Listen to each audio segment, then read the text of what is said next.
Yes, people, welcome back to the channel. KG is back. It is match prediction time. The international break is over. Burnley versus Leeds United. This is a relegation six-pointer, no matter which way you look at it.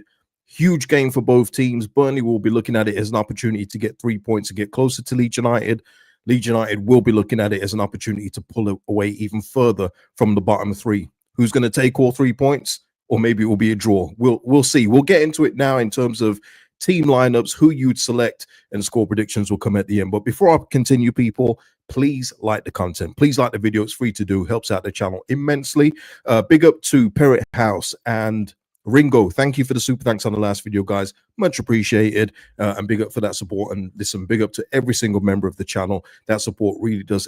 It is appreciated by me. Trust me, it does not go unappreciated. And thank you for that continued support in that way too.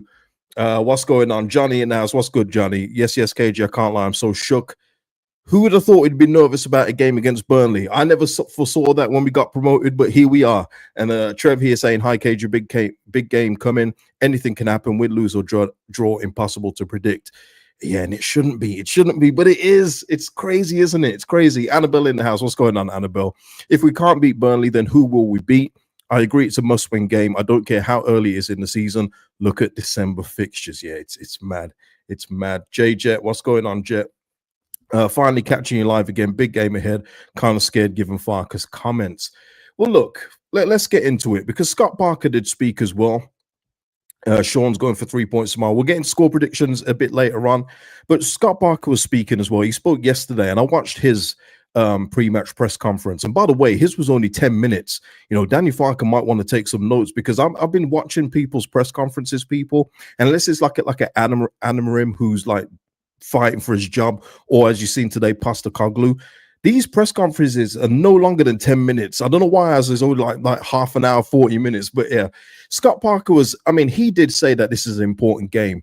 He then did say not shortly after that every game is important, but he knows that this game is important in terms of catching up to Leeds and also, you know, dragging Leeds back into nearer to the bottom three. So both managers will know this. And like I said in the video yesterday, people, Danny Farker said that publicly, but behind the closed doors, we'll know how important he knows that this game is. Surely he's got to know. You know, I don't think he's that arrogant to think that this game isn't vital, because if we lose tomorrow's game, what we'll see is, and we kind of saw it with Danny Farker when we lost against Fulham, he was taking it easy in the pre-match press conference, but after the game he was fully perturbed, as he should have been as well, because we should have come away with something in that game. So the true result will be you know, after the game and what he says after that game. But it is a massive game, people. It really is. Yeah, JJ, Farker loves to answer in essay format like it's uni. Yeah, the thing is as well, and I think it's, and I'm giving him credit here. I think it's because he's polite, because you can clearly see there's some of the questions I didn't even cover him in my video where he does not want to give an answer. There was something about, Daniel, you need to keep the players humble and everything in the dressing room. How do you do that? I can tell he was just thinking, why shit that this person's asking me, but then he proceeds to give like a 15-minute answer to be polite, but he's got to just rein it in a little.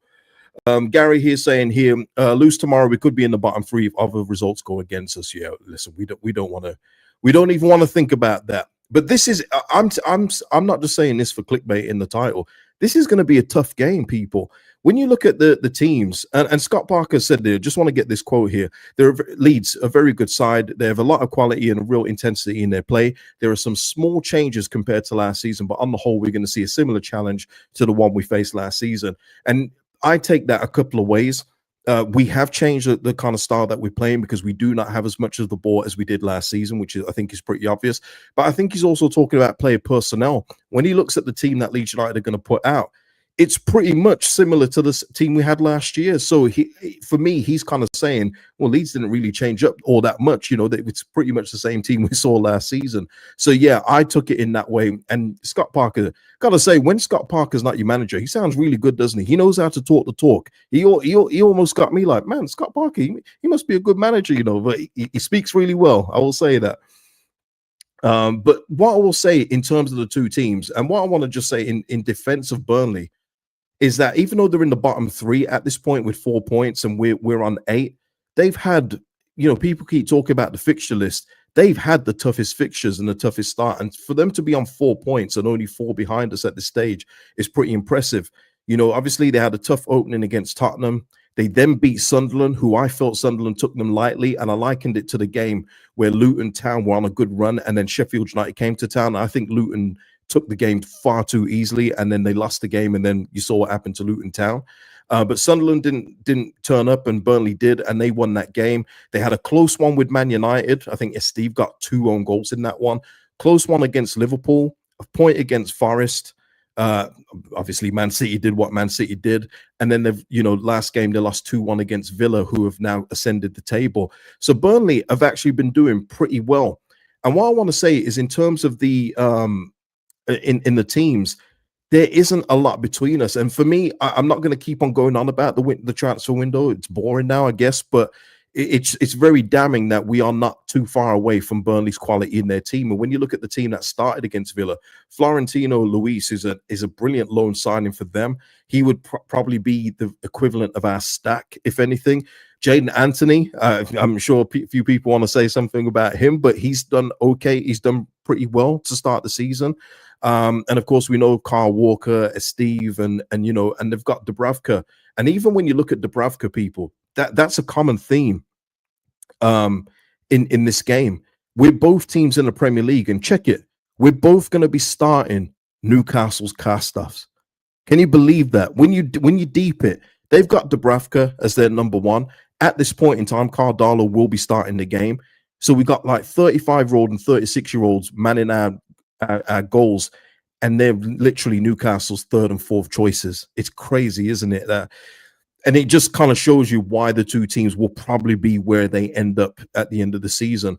But Burnley, in terms of their bench as well, it's very, you know, it is what it is. Marcus Edwards is inconsistent, talented. You know, Broya is Broya.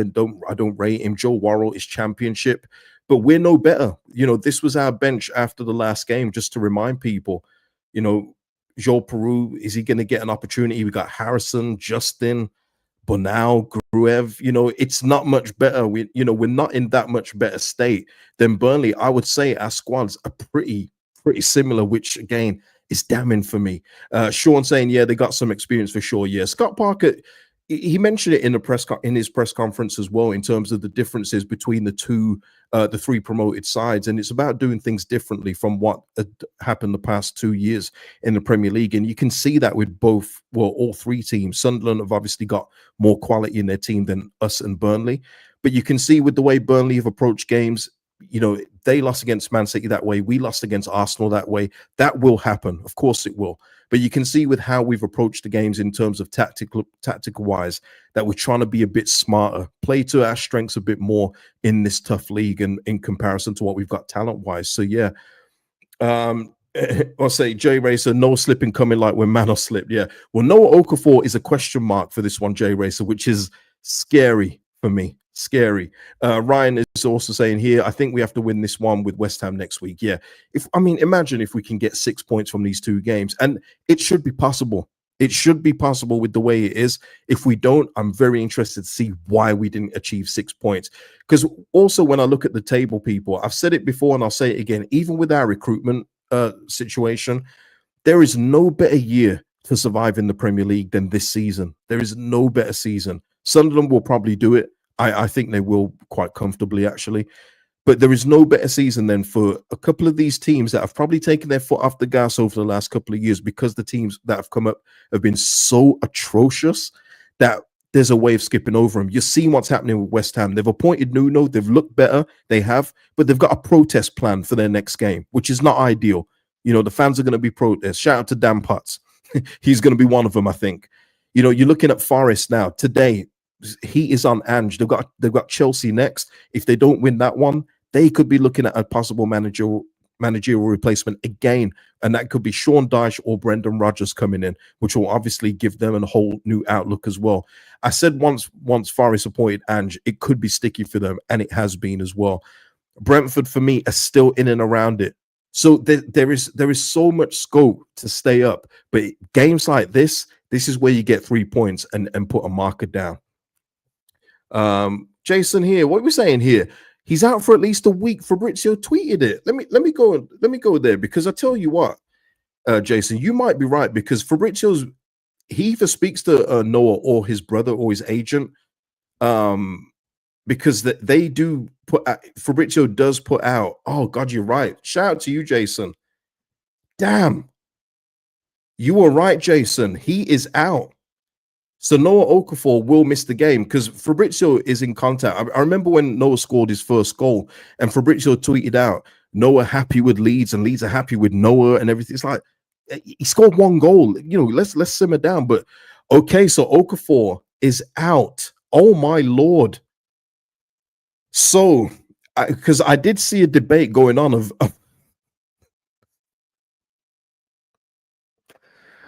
oh, hey, people, you got to have fun with it. Otherwise, you might just.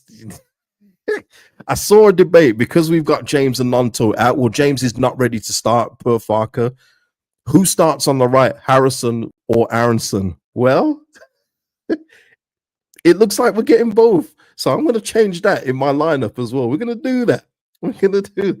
So Okafor missing this kind of game. And again, but they knew, and I'm talking about the Leeds recruitment team, they knew these were the risk signing the players that they signed. They said it themselves.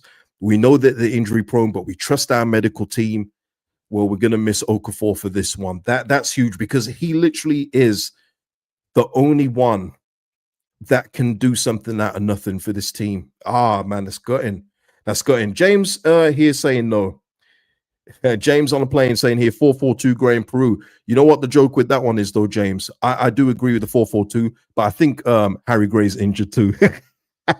And I only say that because Daniel Farker said, look, if he's going to sign a contract, we want him fit. I don't think Harry Gray's fit right now.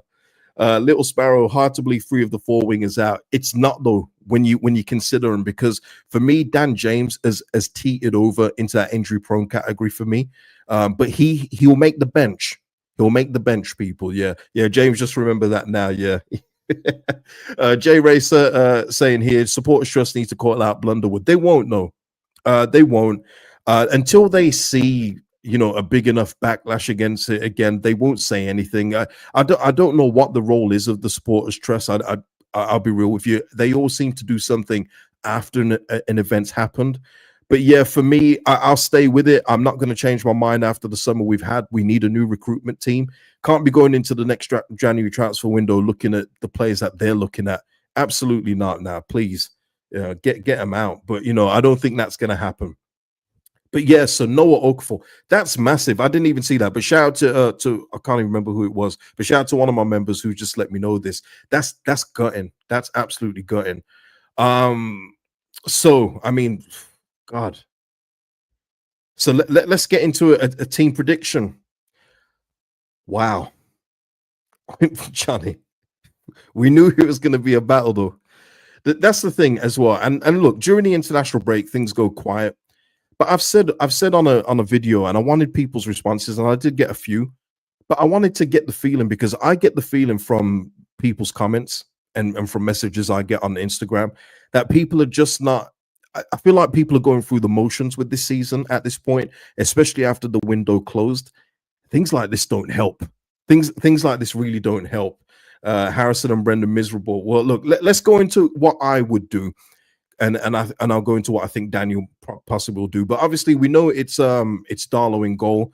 Goodmanson, Bjorn, Roden, Bogle. I would go with Bjorn in that spot.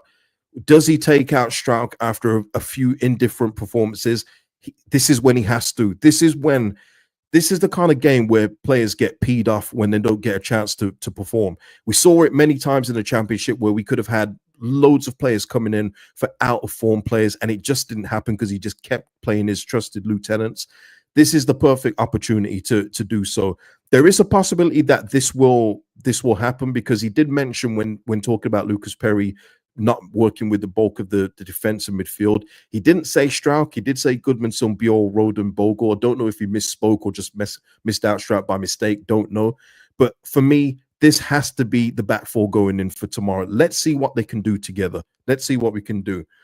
The 3 in midfield, I'm taking out Stack, and again, I don't think he's going to do it. But for me, Tanaka, who blesses the thumbnail today, has to come in to give us that technical ability in midfield.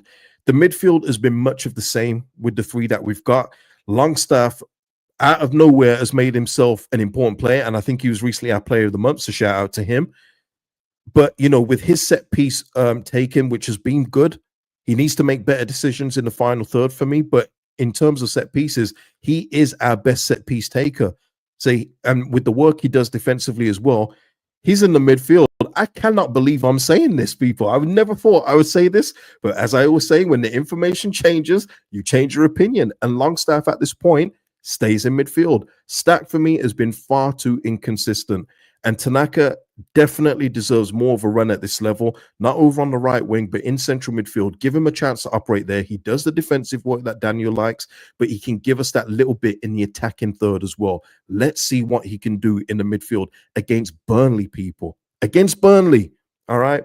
Jay Racer saying here will make Jane Anthony look like Prime Rafinha. I hope not, man. I hope not. Little Sparrow here saying, I think Stack and Tanaka are our best midfielders. I do too, Little Sparrow, but you've got to also go by the options that we've got currently and form. And for me, Stack, I mean, he got hauled off in just over 60 minutes in our last game. Daniel Parker doesn't do that for no reason. He doesn't. And that's because Stack's performances for me have been inconsistent. Now, if he starts tomorrow, he can come up with a goal. That's the thing, though, with Stack. You don't know what you're going to get from him at this moment in time. That's why I would put Tanaka in there. And Ampadu, as a defensive midfielder, he absolutely stays. So going to the front three, and we're gonna have to make a little adjustment here. let me see. Well, people, you didn't want it. I mean, unless there's going to be a change in formation, this is it. The front three, two wingers, striker will be Harrison, Aronson, and DCL. Oh man, boy, oh boy. I feel like this is a fever dream. Like, no, we got promoted 21st of April. We've signed Bacharina, we've signed Mitrovic. No, we haven't. But yes, this will probably be our three up front tomorrow. So we've got to hope. Hello, work rate.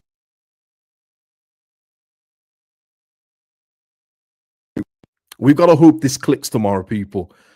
Because we've got no other choice. Who else comes in? I mean, let's have a look. There's Peru, who can possibly play in the two, but again, we have not seen Danny Farkas start with a two. He doesn't do that. So, yeah, I mean, Darren here, Jaden, Gabby provide the creativity. That's what I would look for in terms of Gabriel Goodmanson and Bogle overlapping these guys and providing better quality, because for me, Jack Harrison's crosses are woeful. He might get one right out of 10, but usually they hit the first man or they go into the crowd, and then we see Jack Harrison look up to the sky. We've seen the script before, people. Brendan has got the work rate in there. He just has to have something fall for him. But at the same point, and being fair to Brendan, if he provides a chance for DCL in the first minute again, DCL has to take it. And look, no, Nanto's not fit. And this is the thing as well with DCL. All this talk now with OKAFOR almost took it off DCL. I need DCL to be lively, and I need him to convert. All this work rate and hold up stuff is cute. We need him to score goals, people. Danny Farkas saying that he doesn't need to stress about it. He doesn't need to focus on it. He absolutely does. He has a conversion rate of just over 10%. That's not good enough. He needs to show more. If he provides another assist tomorrow, cool. But if he's missing those gilt-edged chances that he gets, we're gonna have to have conversations about Peru coming back in. And I can see you guys. No, Peru. But I'm sorry, you cannot have a striker keep on being up front and causing a change of play in the game. If he scores early against Bournemouth, who knows what happens? We might lose 5-1, who knows? But we're 1-0 up after 30 seconds. But guys, listen, we've got to do something with this. Chris, I can imagine what Chris is doing right now. Chris is throwing something right now. He is. Ali here saying we're overdue a successful Harrison cross. Oh my God, the bar, people. The bar is in hell. Oh Lord. But this will be it, people, because if you've just come in, OKAFOR is out for 7 to 10 days. But guys, oh my God, this changes everything. Well, you know what? Let's go score predictions, people. Let's go score predictions because um Jason, sorry, you left this comment earlier. Before we go and score predictions, going to be a tough game. Hopefully, they don't sit back in a low block and try and make a game of it. Hope everyone is well. And listen, with that as well, we've seen these two teams last season play a stinker, an absolute stinker. And then the other game was decided by, a slip up and then, Millier in goal. But this game, it could be one of the most boring games we watch because both managers will be tentative. Both managers will not want to make mistakes. And now you're looking at our team.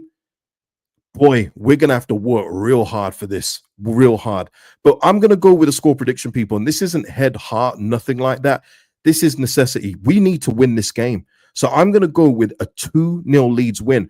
This isn't me thinking that this is going to be the score. This isn't my head or heart. This is, if Leeds want to have any chance of surviving this season, we've got to take 3 points from Burnley. Push them further down, advance us into double digits in points for the season so far, going into that West Ham home game. So I'm going 2-0 Leeds. So yeah, Ali going 1-0 Burnley. Chris saying we will look a 1-0 win to keep the circus going, just like the other wins. Let's keep it going then, Chris. Let's keep it going. Sean going 1-0 Leeds. I do have the poll up. I'll close that up in a bit, but at the moment, it's overwhelmingly that people think Leeds are going to win. Annabelle saying mine was 2-0 till no, and now it's a 0-0 ball draw. I can see it happening. It's Trev saying here 1-0 Burnley. I'm sad to say. What's going on, Ra? We hope you're well. Jack here 2-1 Leeds.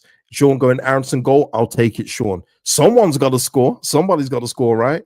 Darren saying here 2-0 last reality check. Yeah, if we lose the game, I think it will tell a bit of a story because no matter which way it happens, whether we get someone sent off, own goal, whatever it may be, to not go to Burnley and win with the champions of the championship, I think it will tell a bit of a story. Wilf going 2-1 Leeds. Rally is going 2-1 to us, I would say. Johnny going 0-0. Julie going 2-0.